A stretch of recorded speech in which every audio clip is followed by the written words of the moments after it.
Burung malam di Balai Pengajian. Malam ke-8 Ramadan di Dayah Al-Fatah Surian terasa syahdu. Cahaya lampu temaram menerangi Balai Pengajian, tempat para santri baru saja menyelesaikan salat tarawih dan berzikir bersama. Udara malam membawa kesejukan, menyelinap di antara tiang-tiang kayu yang menopang bangunan sederhana itu. Di tengah suasana khidmat itu, seekor burung kecil tiba-tiba hinggap di salah satu balok atap Bali.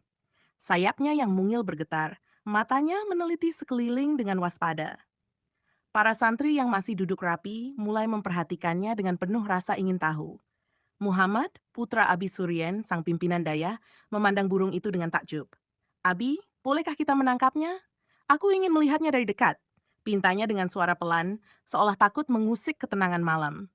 Abi Suryen tersenyum, lalu mengangguk. Asal tidak menyakitinya, nak. Kita hanya ingin mengenal lebih dekat makhluk ciptaan Allah ini. Tenggak Miki, seorang santri senior yang terkenal cekatan, segera maju. Ia mengambil senter dari tangan Abi Suryen dan mulai mendekati burung itu dengan langkah ringan. Napasnya ia atur perlahan, gerakannya penuh kehati-hatian agar burung itu tidak merasa terancam. Para santri menahan napas, menanti dengan penuh harap. Namun burung itu lebih peka daripada yang mereka kira. Begitu merasakan kehadiran Tak Miki, ia mengepakkan sayapnya dengan cepat dan terbang menembus malam, meninggalkan Balai Pengajian. Seketika, suasana hening, hanya suara angin yang berbisik di sela dedaunan. Muhammad menghela napas, sedikit kecewa, tetapi segera tersenyum.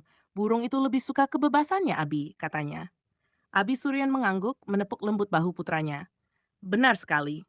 Allah menciptakan setiap makhluk dengan fitrahnya masing-masing. Kita harus belajar menghormati itu.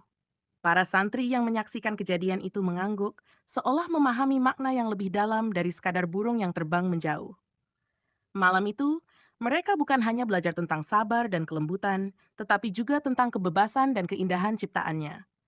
Malam semakin larut, tetapi pelajaran itu akan mereka kenang selamanya.